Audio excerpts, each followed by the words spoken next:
Hi. അപ്പോൾ ഞങ്ങളിപ്പോൾ എത്തിയേക്കുന്നത് ബാലിയിലൊരു traditional ഒരു വില്ലേജിൽ അവരുടെ വീടും പരിസരമൊക്കെ ഒന്ന് കാണാൻ വേണ്ടിയിട്ടാണ് കേട്ടോ. കാണിച്ചു തരാവേ. അവരുടെ കോഴിക്കൂട് കണ്ട ഒരു വ്യത്യസ്തമായിട്ട് ഇതുണ്ടോ. ഇതാണ് അവരുടെ കോഴിക്കൂട്. ഓരോ കോഴിക്കും സെപ്പറേറ്റ് കൂടുകളാണ് കേട്ടോ. ഉണ്ടോ, അതിനകത്ത് ചെറുതിനെ ഒരുമിച്ചിട്ടുണ്ട്, ബാക്കിയൊക്കെ സെപ്പറേറ്റ് ആണ്. എന്തേ വെറൈറ്റി ടൈപ്സ് ഓഫ് എന്താ പറയാ, ഇത്ര ഇത് ചെയ്തിട്ട് കാലയിൽ എല്ലാത്തിനും സെപ്പറേറ്റ് കാലയിൽ കെട്ടിയിട്ടേക്കാണ് പറന്ന് പോവാതിരിക്കാനായിട്ട്.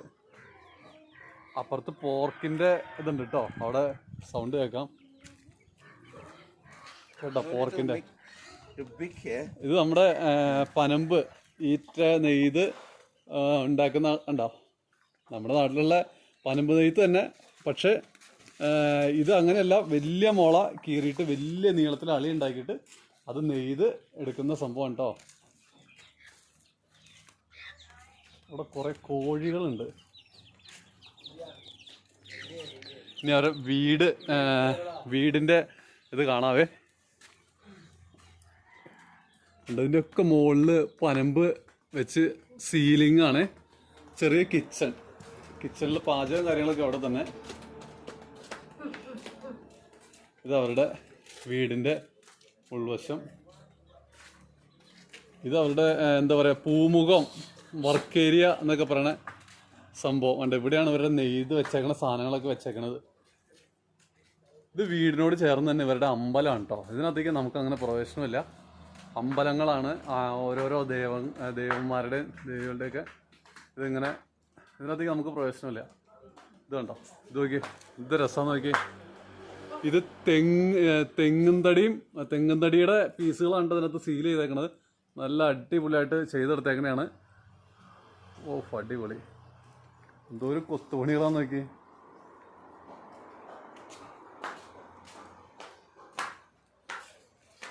ഉണ്ടോ, എന്താ അടിപൊളിയായിട്ട് ചെയ്തേക്കണെന്ന് അറിയാമോ. നല്ല രസമാണ് കേട്ടോ കാണാനായിട്ട്. ഒക്കെ കൊത്തുപണികൾ ചെയ്ത് നല്ല കിഡിലനാക്കി വെച്ചേക്കാം. എൻ്റെ ഡോറുണ്ടോ,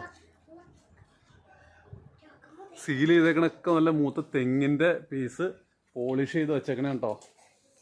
അതുപോലെ തന്നെ ഉണ്ടോ, പനമ്പ് ഒക്കെ നെയ്ത് കൊട്ടയാക്കി വെച്ചേക്കാണ്. എല്ലാം വീടിൻ്റെ സെൻസൈഡ് ഭാഗമൊക്കെ സീൽ ചെയ്തേക്കണ കംപ്ലീറ്റ് പനമ്പ് നെയ്തിട്ടാണ്. കണ്ടോ, വീട് ഇഷ്ടിയൊക്കെ വെച്ചിട്ട്.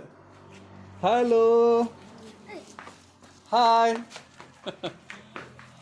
ഹായ്. ഓക്കെ, അടിപൊളി കേട്ടോ, സൂപ്പറാണ്.